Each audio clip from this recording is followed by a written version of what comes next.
And a very warm welcome to the podcast, Tom Daley. How are you today, Tom? Very good. Thank you. How are you doing? Wonderful. So let's get this started. Where are you right now on planet Earth? Right now, I'm in Hot Springs, Arkansas.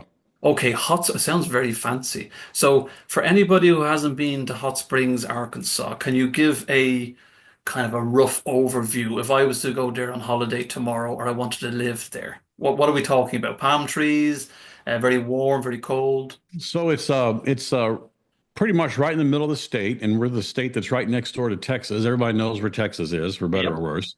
So we're right next door to Texas, right in the middle of the state. Generally, it's pretty warm, but not palm trees. It's called the Spa City in Arkansas. It was renowned for the hot springs that I think DeSoto uh, didn't discover. He found a bunch of Native Americans enjoying them, but on behalf of Europe, he discovered it. And then, of course, we decided to build cities around them. All right, cool. And these springs, I mean, are they natural springs in terms of are they, I mean, are we talking about are they bubbly? So they're natural springs. The water comes out of the mountain.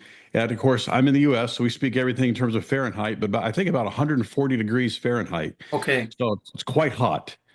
right. And have you dabbled in the springs mainly? Are you a springer? Absolutely. So there's two ways to do it. One's self-destructive and one is self-indulgent. The self-indulgent way is they've got these historic bathhouses on what they call Bathhouse Row, and you can go in there and what they'll do is they'll take some of the really hot water and they put it in cooling tanks, and then they take the fresh hot water out of the mountain and mix the two together. So it's hot. You're gonna need to soothe yourself with some little lullaby in your head, but it's tolerable. It's not injurious. The self-harming way to do it is outside. They've got a pool where we just compulsively have to throw coins. Right. Well, I've been there with nephews before, and you just roll your sleeve up. You see, let's see who can grab a coin. All right. Okay. I've never been able to grab a coin. I've gotten, elbow deep in water that felt like it was boiling hot. We decide 25 cents isn't worth losing the first two layers of skin cells. Oh, yeah, So yeah. Third degree anyway, burns. Yeah. yeah, right. We don't want that. And I mean, is it quite popular even with the locals, or is it mainly like a tourism type thing? It's mostly a tourism attraction. The people who my family moved here in 1976, and I moved away after I graduated from college. But the people when you live here, it's where you take your friends who visit. But otherwise, you just kind of live your life around the high school or whatnot. That's pretty cool. I mean, so you mentioned there, a little bit about your kind of college. So let the listeners know a little bit more about your background. So go all the way back, all the way But back. all the way back. So All those I mean, 10 I'm years, Tom, 61, all so those that 10 could take a years. little bit, but we'll move fast across the earliest days. Okay. But I was born out in Phoenix, Arizona, in the desert, wandered around. My father worked for the Department of Agriculture, which is a department now I think is kind of under fire from some electronic car manufacturing employee. But Okay. anyway, he's long since retired, and we ended up in Hot Springs, Arkansas, as a kid. So in 1982. Back, as my daughter says, back when the world was all in black and white still, Yes. I graduated from high school, went on to college, met the gal who I persuaded to be my wife. We've been married now 38 years in Wow. May. And so after we graduated from college, we became part of Arkansas's biggest export crop, which is educated people, and moved to Illinois, lived in the Chicago area for 13 years. And when I was there, I was in the financial services world. I worked at stock exchanges, designing and selling and implementing stock exchange automation software around the world. Started a software company in 1998, I think, that specialized in high-speed trading algorithms. Sold that company in 2002. Got about 30 patents around the world at how you handle high-speed trading, which sounds impressive, except if you know the way patents work, as soon as you publish your patent, somebody who's like 30 times smarter than you are reads it and says, that's a good start. But if I added this, now I'd really have something. So what you're really doing is you're publishing the blueprint for the people who are going to do better than you did with it. So in 2007, I thought, well, I've had enough of this. What's real similar to software? I know I'll go to law school. And Okay. so that's what I did. And after that, became a family law attorney, which is what I do today. And in terms of the decision to go from, say, the techie side. onto the law side, what influenced all of that? Was there like a little light bulb moment you kind of went, "Oh, I want to change the world for the better," or did you see something that kind of made your decision go towards that direction? So I have tried to retroactively construct an inspiring story about that, but the fact is that when I first went to college, when I got out, I wanted to go to law school, but we just didn't have the money to do that. I didn't know about loans and grants and that kind of thing, so I said, well, let me go get in the work world, and I know kind of how to program computers, so let me go do that.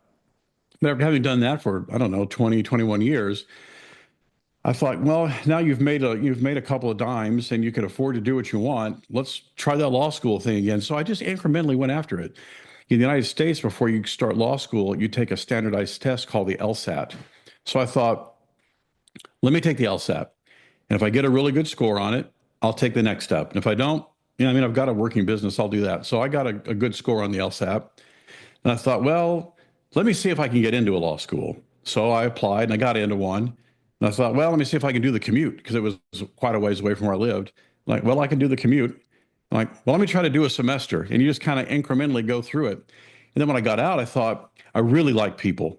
I like dealing with people. So if you're going to be in the legal world and you want to deal with people, you're going to be probably representing or prosecuting criminals, which is just kind of a factory. I don't have any philosophical problem with representing criminals or prosecuting criminals, just but it's factory work. Right. Or you can do what we call family law here, or some people call it matrimonial law, where you try to help families resolve the disputes that have arisen between husbands and wives and moms and dads. And so that's what I do now. And the thing that I like most about it now, besides helping families resolve their disputes peaceably, is I brought that techie stuff with me. And so I've been working a lot in seeing about the apt application of artificial intelligence and helping us deliver better services faster and at a lower cost. So if we take it back, just anybody just want to get into law or family law, what did you said a couple of times a good score? What's a good score? I think now that I look back, I think maybe 180 was the maximum score you can get. I think there's four sections to it. One of the sections is experimental, so it doesn't count, but you don't know which one that is. So you got to Right. go ahead and do your best on all of them. Have you ever seen those puzzles where they say, like the red monkey ate his lunch after the blue monkey? The blue monkey was in the cage at the bottom of the stack, and you got this little matrix you got to fill in which monkey ate what and was in which cage. They call those logic problems. There's a section on the LSAT that looks like logic problems. It's not, it won't be as flippant as monkeys eating bananas and wearing colors, but that's what it is. Right. And that's the section that I if you make one mistake, you're going to miss three questions in a row. So on that section of the LSAT, I made a couple of mistakes. Other than that, I got a perfect score throughout because the idea on the LSAT, unlike the test to get into medical school, which will test your specific knowledge in chemistry and anatomy and those sorts of things, all they're trying to test in law school is do you have the capacity to think? Right. So if you just kind of calm down and read the questions, it'll say, uh, Tom wants to do so and so. David doesn't agree for these reasons. What's Tom's best counter argument? And it'll give you like four options. And you just kind of think it through like, well, if I said this, David's going to say, well, no, that's not true because, okay, well, this is the best counter argument. You just kind of calm down and think through them. You can get a pretty good score without having to do a lot of work. And was that a natural process, Tom, or did you have to study? I mean, did you have to practice to get these exams, kind of the thought process in which Well, you were trying to, I didn't right? study.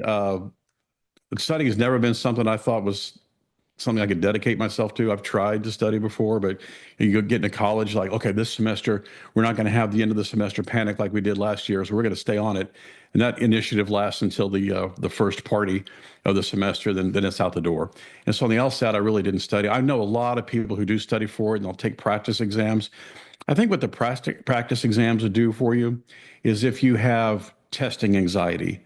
Because if you do a practice exam, at least you're going to see the format of it and the nature of the questions. But I don't think that you could take a lot of practice exams and do better at solving those sorts of problems. Right. Okay.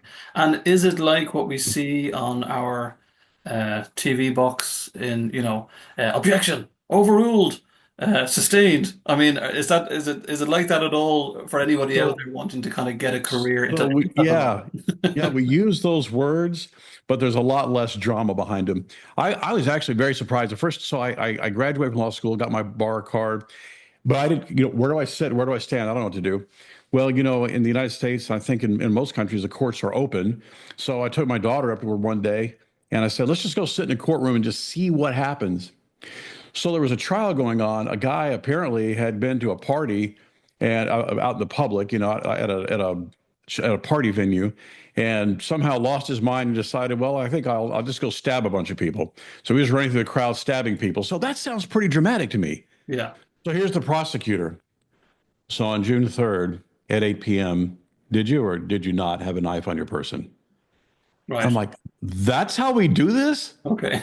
And that's how we do this. We tend not to be too emotive about it. That's probably a recent development because I do believe that probably 30 or 40 years ago, there was a lot more gotcha and emotive type stuff. But now in our world, it's a fairly technical business where you know that for the judge to give you what you want him to give you, he's got to be able to say, well, these three things are true. Right. So let me start asking questions and showing documents to establish that those three things are true. And once I've done that, I walk away. Or if you're on the other side of it, how do I refute that at least one of those three things is not true?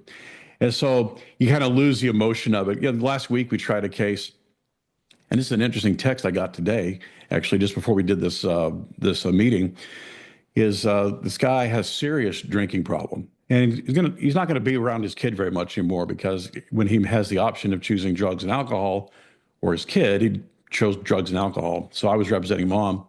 And in my closing statement, I don't remember what I said exactly, but anyway, so I got a text today saying, after so and so heard your closing statement, he said it has turned his life around. He goes, all that's true about me. I am not a great person. Wow. So he claims he's going to turn his boat around. So we'll see if he really does or not. But in answer to your earlier question about do we say objection, sustain, and all that, that's the vocabulary, but it's a lot less emotive and dramatic. Right. It's very interesting, actually, because I mean, I have a load of questions prepared for you, but I don't think I'm going to need them because I think I'm going to be so, um, how to say, enthused by the conversation that it's just going to flow one after another. The reason I was Sure. asking this is because I was watching last week, I think it was Runaway Jury. It was John Cusack, Gene Hackman. Hmm. It was great cast in it, and the way I was looking at it, I kind of went, no, they can't be doing that because it was kind of like they were trying to pick the jury, so they try and win the case. And then they would look at certain individuals and kind of see their personality, whether they're pretending, whether they're not pretending, whether they can be quite emotional. I mean, does that go on at all, or is this really just is that hype? I mean, So it's both. it's It both, right? does go on, and it is hype. We had a jury trial in southern Texas a couple of years ago, and the client had a lot of money, so he wanted to do all the things. Right. So we hired the jury consultant to come in, and we set up focus groups. That was probably one of the most fun things I've ever done in my life. We set up these focus groups and practiced our arguments and practiced the evidence and all that. But I'll tell you what happened to us is after the focus groups came back. So we had three fake juries, if you will, or mock trial juries, if you will. After they deliberated and came back, I went to our client. I'm like, "You got to settle. We're going to lose this case." Wow. He was a, Okay. he was a good guy and he was a good man, and I think that he had a meritorious case. But really, what we were asking the jury to do is we've got a child who is well adjusted and doing well in school, and no harm is coming to her. Right. But we want to move her about 500 miles away to live with the other parent, where she has some stepsisters or some half sisters, I'm sorry, and she has a lot of family connections and will probably thrive more. So, when you're talking to a local city, you're telling them, ladies and gentlemen of the jury, your town is such a little dusty hole that we'd like to extricate this kid from you and move him somewhere else. They're like, man, no. So we went through all the effort and we filtered the jury out very carefully and still lost the jury. In the civil case, you only need to get 10 people to vote for you.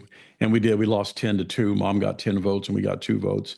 So that happens. So honestly, most time when you pick a jury, I'm in the family law world, so if I'm representing a mom, I might just ask the jurors, how many of you think that dads routinely get the short end of the stick in the legal system? And everybody who pops up their hand, we try to get rid of them because they're going to come in kind of biased to do whatever dad wants to do. If we're representing a dad, we'll ask questions like, how many people think that dads don't typically carry their weight in terms of parenting? Just some obvious filtering questions that, Right. somebody held a gun to your head and said, David, you got to come up with 5 questions to eliminate people you don't want. You'd probably come up with the same questions, and we do about the same thing. So is it about, and you don't have to answer this question if you don't want, Tom, is it about winning, irrelevant of the outcome of whether somebody is innocent or guilty? Well, that's a profound and powerful question I think people have been grappling with ever since people put on wigs and robes and tried to establish the guilt or innocence or culpability or lack of culpability of somebody. It can start to feel like winning and losing if you're the attorney.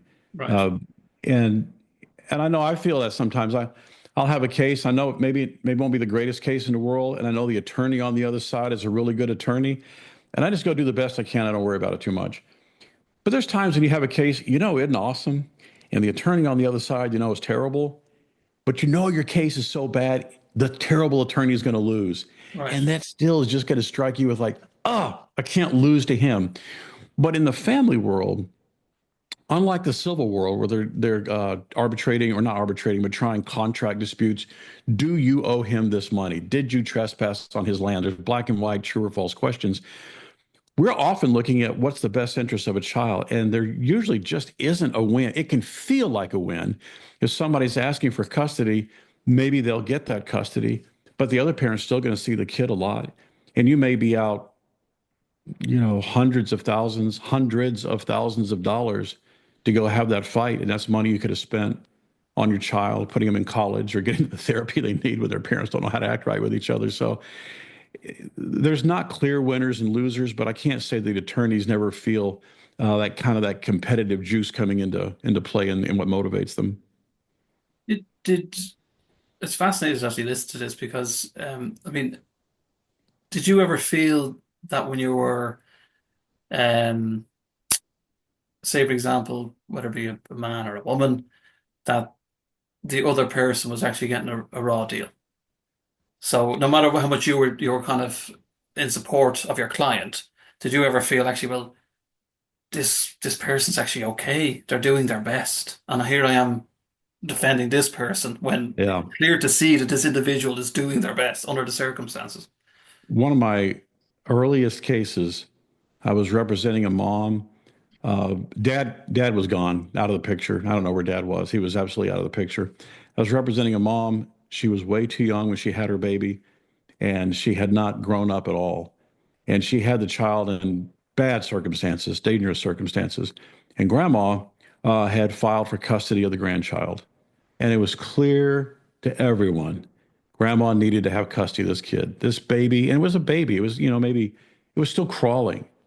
And there was evidence the baby had found pills that mom had spilled during a farm party, a PHARM farm party, and ingested some. So that evidence was out there. And it's one of those cases where the other attorney was just awful. And I remember in the middle of that case going to see my primary care physician, and he knew I'd changed careers. He said, "How's it going?" And I said, "I think I'm going to need therapy. I've got a case I need to lose, but I don't think I can. I think I'm going to win, and that's going to be a tragic outcome for this kid." And so that was a difficult thing to get through. And as luck would have it, and I swear it was luck. We did win the case. Talk about winning and losing. See, was that really a win? I don't know. I came in to do a job and was successful in getting that job done, but was the world a better place afterwards? I don't know. But luckily, something happened, and mom ended up getting custody a couple years later anyway. And I think the kid's doing well now. But it didn't have to end that way. And those can be really hard. And how do you manage that, Tom? I Well, mean, with your experience over the years, but if anybody is kind of going through something similar you mentioned there, how did you manage that? so you do two things. One is remind yourself you didn't create these facts. This is not a problem of your making. So all your whole job is to simply get the court to apply the law to the facts as you present them. And so you don't cheat, you don't lie, You don't unnecessarily object to people bringing in evidence. You just let it be as fair a fight as it can be, or as fair a battle, so to speak, as it could be. We, often use war metaphors when we're talking about this, but you try to make it a balanced presentation. You don't call grandma, an overreaching shrew. You just say, Mom's a good mom, and we've got these statutory presumptions working our side. And then you just tell yourself where the chips fall, they fall. Because at some point, and this isn't just true for law, I think it's true for a lot of people in a lot of large systems. At some point, you have to have confidence in the overall system itself, even if from time to time an individual outcome is a little hard to face or a little hard to accept. You have to believe, if you can, that the overall system generally produces a viable, workable result. Right. And in say, a family law case where you maybe have one side, say, wants visitation rights or maintenance, for example, what does the family law court try to do? I mean, are they more interested in having the child supported financially, or is the relationship with the other parent as important, or a guardian, for example? Yeah, I think that's a super important question because if you don't practice law, and of course I practice primarily in Texas, so I'm very familiar with the Texas family code. But in the United States, I think the laws aren't, as it regards that philosophical issue, aren't that different, and they completely, well, not completely, but try to separate the notion between financial support and custody. So, for example, you might say, uh, my wife and I, we split up. We've got a child together. She makes a whole ton of money. I don't make as much money. She works and travels constantly. I'm home. My home is safe. So where would you put this child? Well, what you would do is you put the child with the home where there's a parent to take care of her and takes care of her well. And then you have mom write that child support check to help make sure that when the child is with me, that her conditions are safe and that she's got enough food to eat and that sort of thing. But in the Texas Family Code, it says the best interest of the child is always of paramount concern. But then that's it. The statute doesn't go on to tell you, well, what is the best interest of the child? They don't tell us what that is. But in Texas, we have a real famous case we talk about. It's called the Holley case, Holley v. Adams. It's spelled Holley, even though I did a whole appellate brief one time spelling it like the Christmas bush. But anyway, in the Holley case, the Supreme Court of Texas said, yeah, I know we've never defined what best interest of the child is, but here are some non-exclusive factors for the courts to consider in determining best interest. And some of those factors are things such as which parent has demonstrated a commitment to fostering a relationship between the child and the other parent.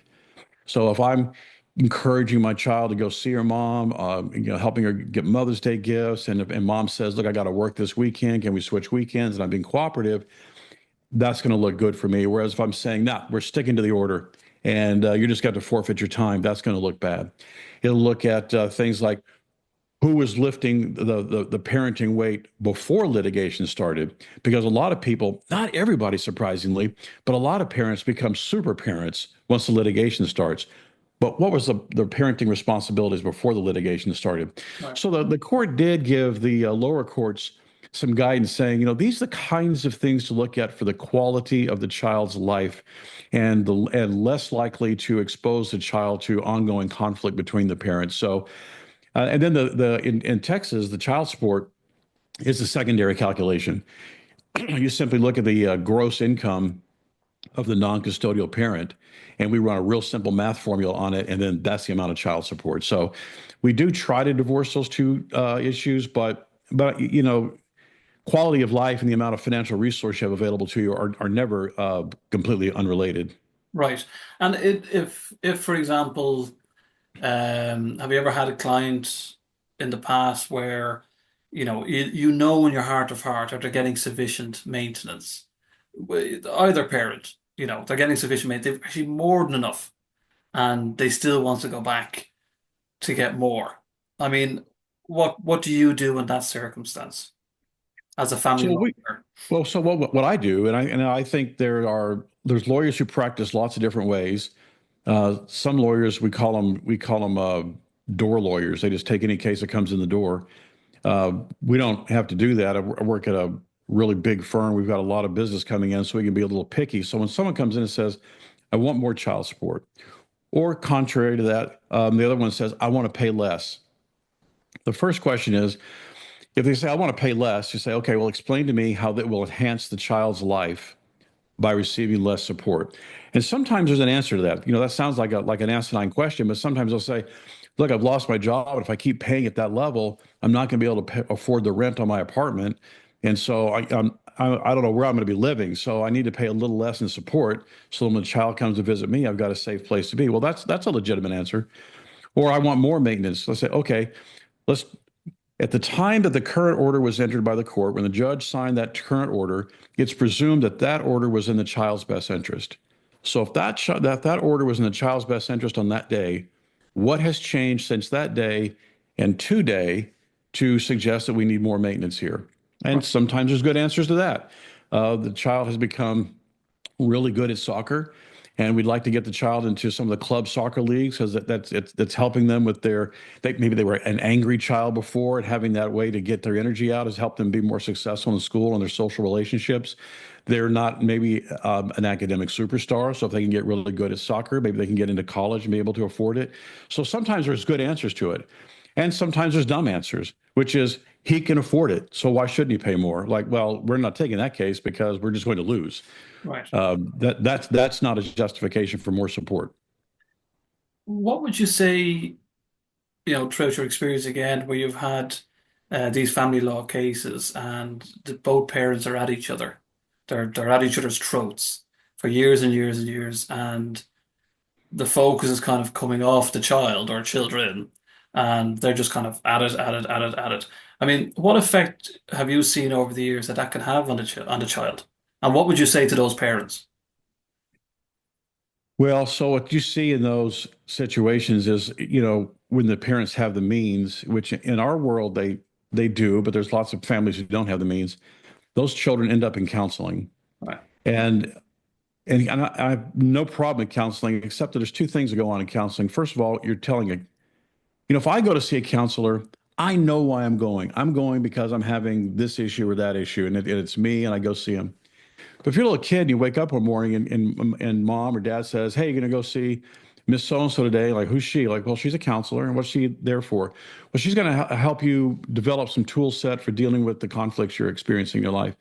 And how does a kid not somehow pathologize themselves saying, what have I been doing to make you think that I'm broken to the point that I need counseling? So right away, you've got some sort of assumption or presumption that you've loaded into a child's mind. The other thing is they don't get to be a kid anymore when they're at that level of counseling, which is caused by their parents' acrimony. What we like to tell the parents is, if you would quit setting your children on fire, we wouldn't have to hose them down with fire hoses all the time. And that's what the counseling is like, is constantly hosing the kids down with fire hoses. Quit setting them on fire. And sometimes parents can be amenable to that. Sometimes they're not. Sometimes you're dealing with a parent who just maybe they have their own mental health issues, or maybe they're so embroiled in the conflict and just thinking about the win, not about how this is going to play out when their child is 20, 30 years old. They can't listen to you. But sometimes you can tell the parent, you just kind of threaten them. Look, this course of conduct, you're going to look terrible in front of a judge or terrible in front of a jury. In other words, sometimes you can't motivate them about their own children. So, a lot of times you can, but sometimes you can't. Say, look, when we go in front of the jury or go in front of the judge, you're going to look awful for doing this. You're going to have to take a few of the other parents' slights on the chin and not quit setting your children on fire, so that when I go to court on your behalf, I don't have to argue about why you've been acting like such a monkey. Right. And And sometimes that works too. I mean, it's. I mean, if anybody's listening to this now, I mean, if say there's parent alienation involved, I mean, is that a term that you use in the States as well? It is, and it's overused. So the kind of clinical definition of parental alienation, as at least as we use it in our courts here, is when a child is so estranged from one parent that the favored parent can do no wrong, and the disfavored parent can do no right, and that happens. Yeah. And that's disgusting when that happens. And the typical response to that, if the court believes that that's exactly what's happened, you generally take the child away from the alienating parent for maybe even 6 months, no contact, till the child can get to see that the alienated parent really isn't the demon that the alienator made them out to be. What's most common is one of two things. Either a parent doesn't really know how to discount normal uh, teenage horribleness. In other words, sometimes the parent will say, my daughter comes over and she's angry all the time and her face is always in the phone and her mom's alienated her from me. I say, well, I'll tell you what we need to do is we need to take typical 13-year-old behavior and subtract that from what you're seeing Right. and see what's left over. And Yeah. what's left over, we'll try to explain. But a whole bunch of what you're seeing, that's just how these little things are at that age. So we have that. But the parental interference is the biggest thing we see. Like, for example, the kid will come over to see me. Let's say I'm paying child support. Kid will come to see me. We're watching TV together. We see some beautiful tennis shoes on TV. The kids are after, or some device they want, right? And my son says to me, "Hey, Dad, I would love to have those." And instead of me saying, "Yeah, I bet you would," like, right, you can pass almost anything off to a kid and let you get away with it. But no, instead, I decide to say, I'm paying all my money to your mom. Go ask her. Or Right. she's remarried that guy that makes so much money. Go ask him. He wants to be your dad anyway. And why Right. would I do that to a kid? But that happens. So we would call that parental interference because then the kid gets home to mom and, like this. Yeah. Mom's like, what's wrong? Dad says he's paying you all the money and now he can't afford me these tennis shoes. He doesn't know why you won't buy me these shoes. That's really common Right. and a little harder to deal with because you've got people who are behaving just this side of the line of being sanctionable by the court. Right. So if they have the means, again, we'll get them into some family counseling maybe. So the family counselor can start saying, to me, Tom, when you say this to your child, ask the kid, ask the little kid here, Marissa, what did you think when your dad said that? And she said, well, I thought my mom was a real horrible person when he said that. It's like, okay, how'd that make you feel about your mom? And it's like, Tom, do you see what you're doing here? When you say that kind of stuff, and I go, but it's factually true. I am writing those checks, and she did marry a rich guy. Like, Right. right, but when you share that, do you also tell your daughter about your love life? Hmm. You tell her about how you cheat at work and nap on the job. No, truth isn't the standard here. You're just Yeah. trying to be hurtful to your child. So that might take months or even years to get through. But there are ways to try to ameliorate this, what we probably would more properly call parental interference. And for say the parent who is being pushed aside and can't contact the child or whatever, what do you suggest to them to kind of, if the other parent is trying their best and they just, for some unknown reason, they don't have contact or they can't get in touch with the child, what do you suggest maybe that they keep the relationship going? Well, so there's a couple of things to do. And again, you know, we we're fortunate enough to represent a lot of clients who have the financial means to do pretty much whatever we can recommend to them. But not everybody can. So let's kind of start at the lower resource level. You try to call your child, the other parent won't pick up the phone, won't let the child call you back. Well, what a lot of parents forget is you can send cards. You can go to your child's school for lunchtime, unless there's some sort of injunction against you. And if there is, there's another problem you need to work through. But you can go to your kid's school for lunch. You can send them a card. The other parent might shred it. I don't know. They might, but they might not. So, try that. Like, try some ways to reach out. Even if that doesn't bring you the fulfillment of a relationship with your child, at least the child knows I wasn't abandoned by my other parent, because that's what it's going to look like, right? If mom shuts me out, mom's not going to tell the kid, "Hey, I shut your dad out because I hate him." They're not going to say that. Dad's just never around, and mom's going to normalize that. And so the child, how children are, they think the whole world revolves around them and that they're the reason for all that is and all that isn't. And so the kid starts thinking, what did I do that my dad won't even try to reach out to me anymore? And so you tried some of those sorts of things. And then they do turn 18 eventually, which is going to be a long time away if there's three right now. Now, if you've got the resources, you come hire an attorney. And we start showing that material and substantial change in circumstances. So remember I said that the existing order is presumed to have been in the child's best interest. Yeah. And the circumstances that surrounded that order are considered to be the status quo. So you go back into court and say, you know what, on June 26, 2022, we entered this order. Dad was having regular visitation and regular phone calls to the child, and mom was being permissive with that. Since that time, mom will let any of the phone calls go through, denies dad's periods of possession. And so we've had a material and substantial change in circumstances, and we need to change the custody order. The other thing is you get into place an actual order requiring the other parent to have visitation or have the right to visitation and possession of their child. And if the interfering or even alienating parent doesn't do that, we can sue them for that and put the other parent in jail. And that happens too. If the Even in a case where I thought mom had a pretty good defense. Dad would come to the door and the kids are screaming, no, no, I'm not going to go with dad. I'm not going to go with dad. And mom's like, look, I don't know what else I can do. I handcuff them, put them back in your car. And if mom had come to me, I'd have probably told her, I think you've done all you can. Well, our firm ended up representing dad. And we put the case together, and the judge ultimately put mom in jail Wow. because she said, you should have shoved those kids out the front door of the house and locked the door Okay. and just let them spend the weekend on the front porch of your house because you're enabling their not alienated, but their interfered behaviors. So we've got that tool available to us as well, is putting the other parent in jail for contempt. That's fascinating. I mean, I mean, without no jokings aside, I mean, but how did you feel? I mean, obviously you wanted to, have a favorable outcome for your client, but when the judge says, sorry, mom, off you go to prison, how did you feel with that? I mean, I hate to say it, felt good, but I'll tell Yeah. you why. It's not like mom interfered, and the first moment, the first day we're in court, she goes off to jail with you. No, in that particular case, the judge said, hey, you know what, this doesn't sound right. You need to start doing something more to get those kids gone. And mom just refused to take the judge's, I mean, it was advice. Judges aren't allowed to give advice when they say, if this persists, you're going to jail. Mom just didn't think the judge would do it to her. So when the judge did, I think mom was pretty surprised.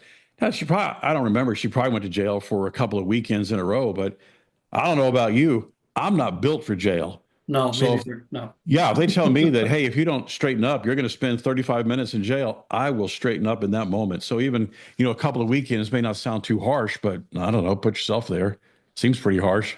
Do you think in that situation, from your experience over the years, do you think the judge was just being cranky and probably had seen enough of this, and that individual had the judge in a bad day, or would that judge be consistent, or does it depending on the judge? Everything depends on the judge, but I think the Yeah. judges would be pretty consistent on that. And here's the reason. So we have these court orders. So a judge signs a piece of paper and there's an order. Here's what you're supposed to do. We do not, and we don't have, and we don't want enough law enforcement to enforce those court orders. So the only way those court orders, whether it's in family law or civil law or any other part of life, the only way those orders have any power is if most of us consent to follow what we're told to do through those court orders. And so when the judge sees somebody, thumbing their nose at them and defying their court orders, the judge is like, I don't have any other way to make you take me seriously except to take away your freedom for a while. Right. Now that you've seen I'm willing to do that, and by the way, it's kind of medieval because essentially, the story gets out, right? Miss So and so went to jail for not let. It's like having heads on spikes outside of the city gates. Yeah. So some other parents see that like, I'm going to stop doing that thing. That, Right. that that got Miss Smith put in jail. I'm out. I'm out. I will start putting those kids in their backpacks on the front porch. Yeah. Off you go to see daddy and mommy. Yeah, you're gonna have a great Yeah. weekend. Good luck. Good Good luck. luck with it. Yeah. Because if there's a serious problem at dad's house, Hmm. mom has recourse. When the kids are over there, there's not enough food. Dad's drunk all the time. He leaves them alone while he goes out with his buddies. If that happens, mom has her options. These are cases where the kids just, I don't know, they just get to a rough age. Mom doesn't encourage the relationship. Remember, that's one of those Holly factors. Which parent is encouraging a relationship with the other parent? Mom's not carrying her weight there. And dad may not. Sometimes when the parents split up, you gotta go into sales mode. Behavior you might get away with as a parent when you're living together, when the kids have no options, you may not be able to get away with. For example, I remember my dad loved to watch football. Well, my parents stayed together, still together this day after 100 years of marriage. So if I was bored with my dad watching football, I had no options. That was my household. Yeah. But if I had a mom who I could run to her house and say, you know what, when I'm at dad's house, he doesn't pay attention to me and I feel unfulfilled and I feel unloved over there. So the parents in that situation, my dad might have had to learn, when Tom's over, we're gonna have to curtail that football thing a little bit. For no other reason than he's just going to run off and start causing problems with his mom for me. It's just it's fascinating all the stuff that you're going through. But I mean, what is the or you've been through, but what is the biggest reason why people go to a family court, or the main reason? I mean, other than, probably divorce or say maintenance or visitation. But over the years, I'm sure you've listened to a lot of things of why they brought somebody hmm to court. What's been the most prominent kind of reason? So, just in our practice, I would say the bulk of our cases are the aftermath of a divorce or an original custody battle. In other words, somebody came in, they got divorced, and they have orders in place about how they're going to co-parent, or maybe they weren't married, and we get a custody order put in place, which is essentially the same order about how they're going to co-parent. So we'll have one of those, and then that same family may be back at intervals. The guy I was telling you about earlier who decided he's found the Lord after he heard my closing argument about his behavior. Yeah, Well, that family had been in court every 2 years because every 2 years he was having difficulties over at his household. They were pretty alarming. right. So there was just continued strange, bad, dangerous behavior over there. But then you just also have the intervals of, we get divorced, and we've got a 3-year-old child. So that's one set of facts. And it is true that the fact that the child will age is a built-in fact. So you can't claim that, well, the child was 3 and now the child's 8. So there's a material and substantial change in circumstances because no, that was anticipated that the child would live and get older. But the child's needs change. And maybe one parent can adapt to those needs and the other one can't. And so they end up back in court. I will tell you, the very best attorneys don't go to court very often. Okay. The clients come in and they say, whatever the problem is, I'm having this problem with the co-parent. And you talk them into, there's lots of ways you guys can try to say these words and see if this gets you anywhere. Go call this counselor, see if they can help you out. Well, they can't.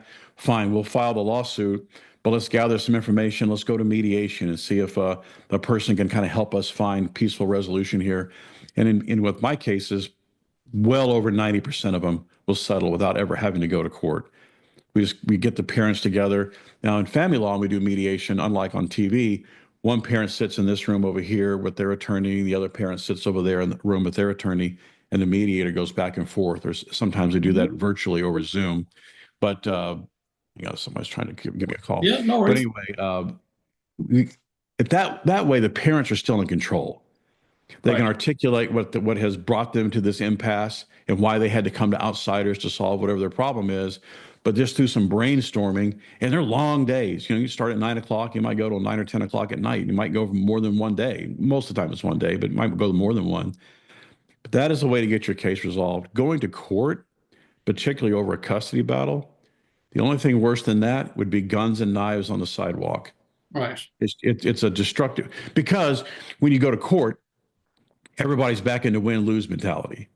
Whereas when you're trying to settle things outside of court, either informally or through a mediative process, somebody may still have a win-lose mentality, but you can nuance it and you can give a little here and give a little there.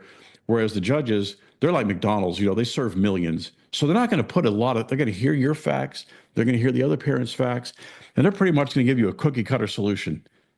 And it's not because they don't care, it's just they've got to get through 3,000 cases a year. Yes. So they don't have a lot of time to try to figure out your situation.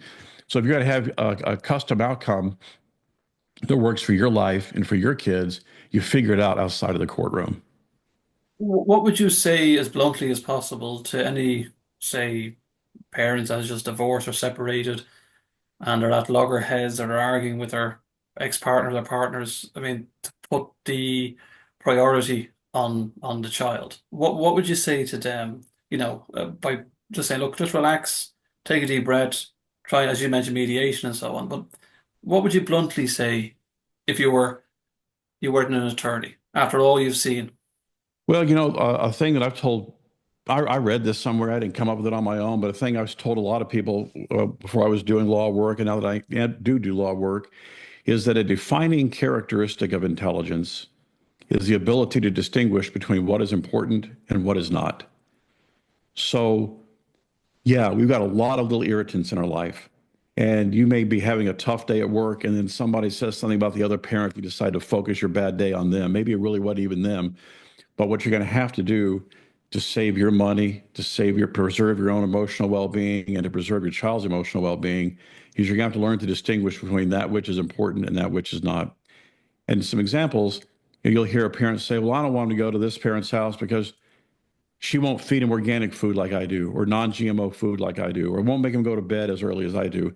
And those are probably legitimate things to like how hard you have to work to take good care of your children and feed them a good diet and get them on a sleep routine. And then you feel like it's getting undone every other weekend at the other parent's house or every weekend at the other parent's house. But a smart person will say, I wonder how many PhD careers got thwarted because a kid ate genetically modified carrots every other weekend at their dad's house. None, Yeah. none. This all works out fine. Yeah. I'm like a time traveler. I've been where you're going, and it's fine. Yeah. So if you can learn to distinguish between that which is important and that which is not, it will. That's not just in family law, right? That's in everything. That's driving down the road in traffic and that sort of thing. Learn to make that distinction, which is sort of a complicated way of saying, pick your battles. But if you learn to make that distinction, you say, you know what, we're not gonna fight about that. I'm not gonna call a lawyer. I'm not even gonna call the other parent. I'm just gonna absorb that difference in style and move on. And if the more a person can do that, the less likely they are to be setting their children on fire and having the children in counseling. The less likely they are to fund attorney vacations and that sort of thing. They'll be able to keep their money for themselves, keep their peace of mind, and keep their kids safe. Is there a statistic out there, a percentage, Tom, of, how many marriages don't work out? And I'm sure there's probably attorneys listening to this right now and say, don't say it. Don't say it. It's business. Well, so what we hear is that in the United States, we hear that 50% of marriages end in divorce. And 50%. the number moves around, above, and I don't know if it ever really goes below that. My suspicion is that number is exaggerated because of frequent flyers. In other Okay. words, you've got me in a 38-year marriage, and God willing, it'll be till death do us part. I'm not capable of doing this on my own, so I try to behave. But you'll have clients who they get divorced in 1998, get remarried, getting divorced again in 2004, get remarried, getting divorced again in 2012, All and right. so you got you and me and whoever else over here with these really long-term marriages and this one frequent flyer. So if you count the number of marriages, yeah, 50% of those marriages ended up in divorce. If you count the number of married people, probably the number of married people is a far lower incidence of divorce. Right. That's fascinating. Um, you mentioned an AI previously. So what about the implementation of AI within the legal system? I mean, benefits, net positives, negatives. What's your opinions and how is it going to look going forward? So it's definitely going to be a net positive. It's going to completely change the landscape. I was just talking to a group of students at a law school the other night doing a presentation on AI, and I told them I can't name a time in the history of humanity when it would be a better time to be getting into the field of law than now. Because with the apt application of AI, they're going to be able to start at a level far higher than any other law school graduates ever started before. In other words, they're going to have access to tools and expertise that most of us had to spend years learning how to develop that expertise. They're not going to have the life experience, so that still comes with time. The AI is not going to give that to you. But for example, I've been working on a new legal research tool well, let me back up a little bit. Have you heard of AI and its hallucinations?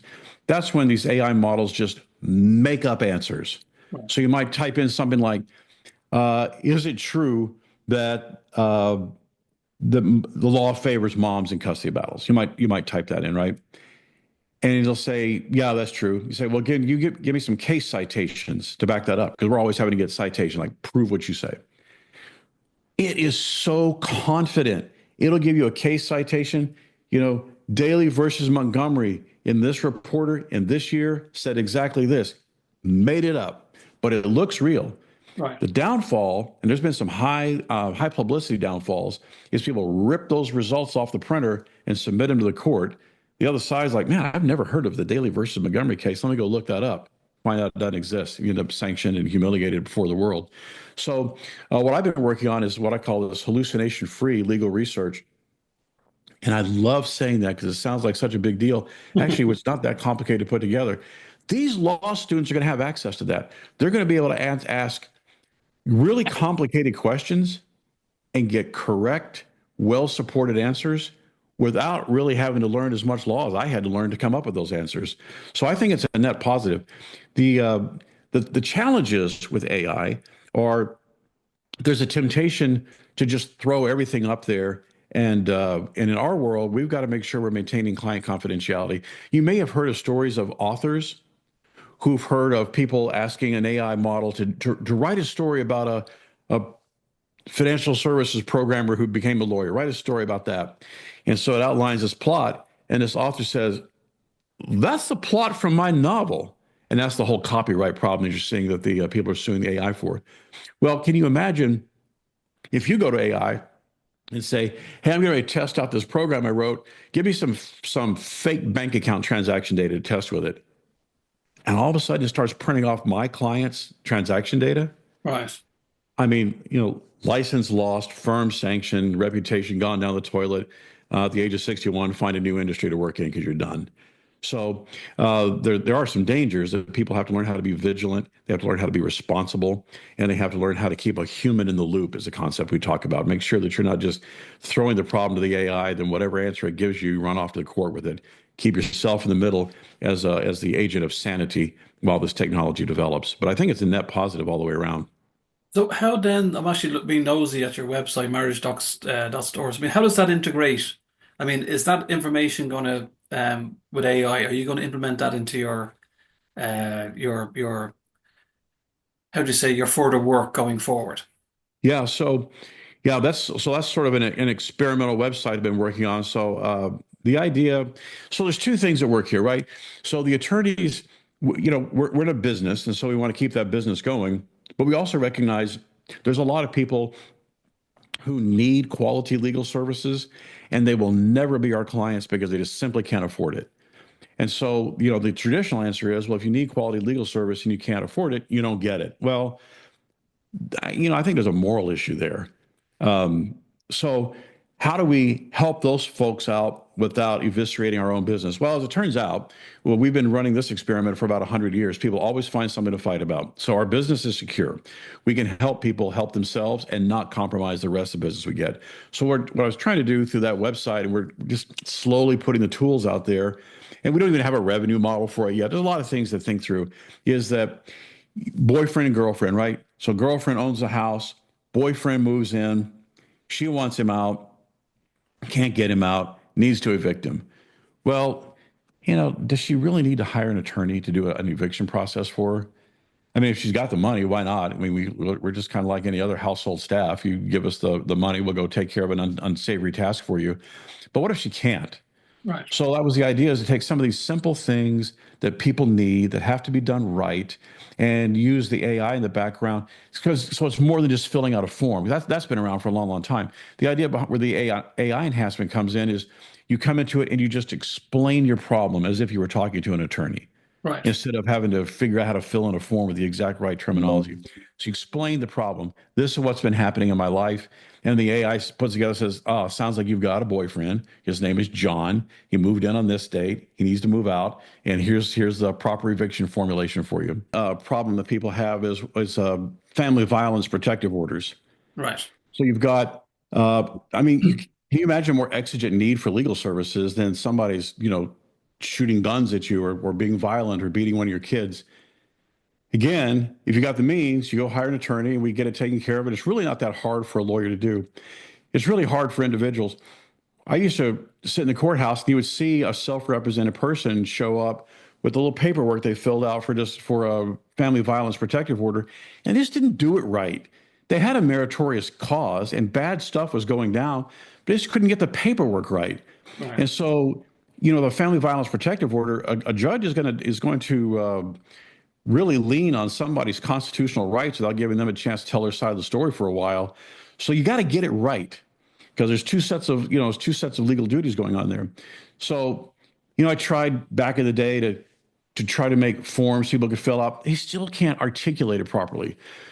The great thing about the AI is its semantic understanding of even not very well articulated stories. So you can prompt a user to say, I need a family violence protective order. Tell me what happened. Just blather it out there. You don't have to think it through. Don't even have to tell it chronologically. Just tell me what happened. And then you prompt the AI, say, after you get the person's story, if there's any questions that you have remaining, ask those questions. So the AI will generate its own follow-up questions. Like you said, so and so came at you with a gun. What date was that? Like, Right. oh, okay, you type in the date. So the AI knows what it doesn't know, and it'll prompt the user for that. And then you tell it, okay, now that you have all the data, fill out this form. And it does it. And it's amazingly simple to put that stuff together. The difficult part is kind of the part that's always difficult with user-based systems is, the malicious actor doesn't come in and take your system down. But just in terms of getting the AI to do the thing I just described, so I've been working with technology since, early 1980s. It never occurred to me that for free, I would have access to a computer system that could have that level of intelligence. Right. I could not have imagined in my wildest dreams that would ever be true. And it is true now. And the thing I was telling these law school students the other night is this is the worst it's ever going to be. Right. This amazing stuff we have access to now, it's only going to get better. And what was the reaction?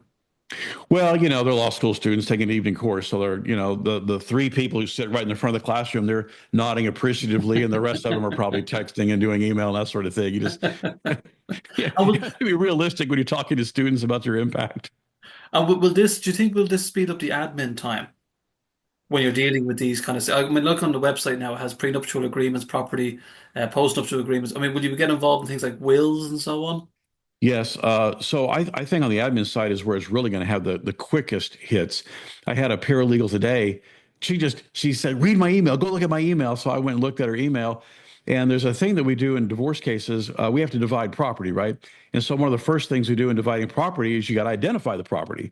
So we create a thing we call an inventory and appraisement. That's our official word for it. And it's a long document that has a whole lot of details about each piece of property, whether it's a financial account or a piece of land or what have you, that the people own and all their debts. And it asks detailed questions. So, for example, let's say you have a retirement account. It's going to know who's the custodian of the retirement account, what's the retirement account number, what's their address, just everything you'd ever want to know about that retirement account. It's all in a statement. So the way you normally do it is you get the statement and then you kind of go back and forth and you type it back in. And it takes time. And Yeah. as you know, transferring information is always error prone. So it also introduces errors. So the paralegal today, she was so excited and I was so gratified because we'd just done a bunch of training on AI in our firm. She swiped the questions that we have to fill in for the inventory about a retirement account, and she swiped the account statement. She redacted the party's name, and she redacted the first part of the account number, so it was anonymized. And she uploaded that front page, and she pasted in those questions and asked the model, "I have to fill out this form from the attached statement. Fill it out for me." Pow! There it all was. She Wow. swiped that, pasted it into the inventory. So, what did that save her? It saved her 5 minutes. But Right. you think about, a lot of our clients will have 20 accounts. So now you've saved an hour and a half. Well, if you're billing at say $200 an hour to make the math easy, you just save somebody $300. And you start multiplying that over the number of clients that you have, you may be able to save people a tremendous amount of money. So what's in it for the attorneys? Like, why would we want to do that? Well, here's what's in it for us. We can handle a higher volume of cases without a concomitant increase in overhead. In other words, this same paralegal, maybe she could do one inventory a day. Maybe now she can do two. Right. So I can take on the added business, and the same overhead investment I have is able to cover that additional business. So we have what I was telling you earlier: higher accuracy, better service, lower price. What do you think of the industry going forward, Tom? I mean, even with the introduction of AI, and I know we're kind of just at the tip at the moment, we haven't really gone so deep into it. And as technology advances, obviously it's going to get, quicker and quicker and more efficient. What do you see in the next 5 or 10 years?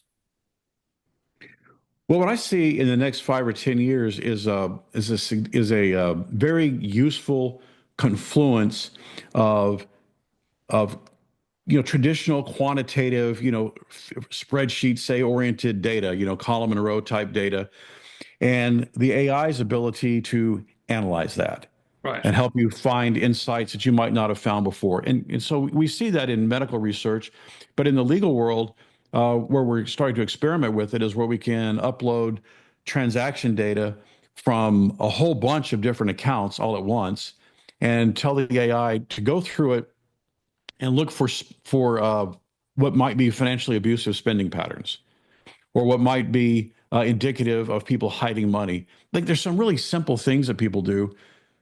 Think of this. Somebody is going to hide a little bit of money. So what they do is they do a whole bunch of purchases and they get a little bit of cash back on each one of those purchases. If the purchase is $20, they swipe their credit card for 60 and put 40 in their pocket. Right. Okay, so all you see on the statement is Target, Walmart, wherever they were buying the money or spend the money. But the amount that they're taking on each transaction is so small. Is it really worth it to pay a legal assistant or a paralegal or even an attorney to go through all those statements and find all those little transactions? No, probably not. But we can throw all those transactions at the AI, and it can, in a matter of, I mean, it gets faster and faster. But now, say in a minute, and it's only going to get faster, it can come back and say, I've analyzed 20,000 transactions, and no, haven't found any transfers to accounts. Or yeah, I've identified the following previously undisclosed accounts because of the disclosed accounts, we see transfers to these undisclosed accounts. And so we have the kind of the traditional row and column data being analyzed by this artificial intelligence, and we got the human in the middle who's able to cleanly articulate what the AI should be doing with this data. I think you're going to see greater insights as to what's going on, cleaner causes of action, better supported cases, and people maybe even walking away from claims that are no good because you're able to analyze so much data and you realize there's not a claim there and you can walk away from it. So it's that merging that I see as being kind of the next big step. Do you think anything down the road probably sounds very futuristic? Would you ever think, we get to the level where the AI will make the final decision of the judge?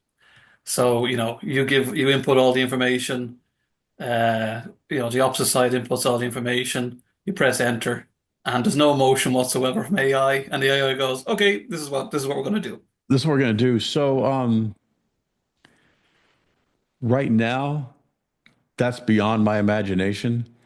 But to say that something that's beyond my imagination can't exist is kind of self-limiting. But I'll tell you some examples about why I think that's a long ways off.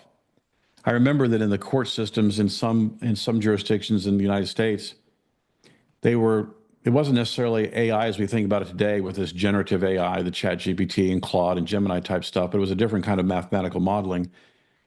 The prosecutors would put in a whole bunch of data about defendants, and the system would process that and give the judge a recommendation on whether the judge should let the person out on bail.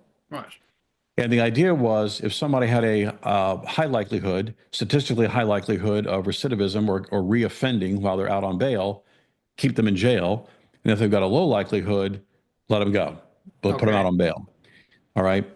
Well, you and I might be able to look at something. We might be able to look at an application to see that we're asking for people's names, their address, ethnic identity, gender, all sorts of things, right? And we're looking for recidivism patterns. We're attuned, I think, well enough to say, okay, I'm not going to look at ethnic identity as a predictor of recidivism. But these AI mathematical models, they don't know how to do that unless you've told them how to do it. In other words, if you ask an AI right now, what's the best weapon that I should grab if I'm going to go fight a war? The way the mathematical models work, it should tell you spears and stone axes, because most wars in the history of humanity have been fought with stone axes and spears, which of course is a completely wrong answer. So they put in all this data and they found that it was heavily racially biased, Right. and that black defendants and Hispanic defendants were constantly being put back in jail, no opportunity for bail, and the white defendants were being let out on bail. Well, that's because they had such a high incarceration rate anyway because of their policing practices. But the data came into the AI said, look, I've got 90 people who identify this way ethnically have committed a crime while they're out, and the few white people didn't. So obviously, blackness is a predictor of recidivism. Well, that's insane. And so that system had to get thrown out. And I was thinking the other day when we were doing one of these custody trials, the client was asking me, you know, he says all the right words. How's he not going to convince the judge? I said, you know what? That's why we still have judges and not computer models. Because even though he utters the right words, there's something about this guy that didn't write. Right. And a fellow human right now is able to discern that. Some of us do it well, some of us do it not as well.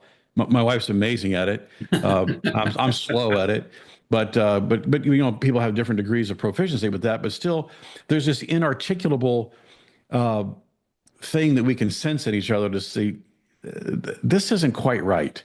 And I don't know how, if we can't articulate what that is, I don't know how we model it so that an AI can do it better and more efficiently.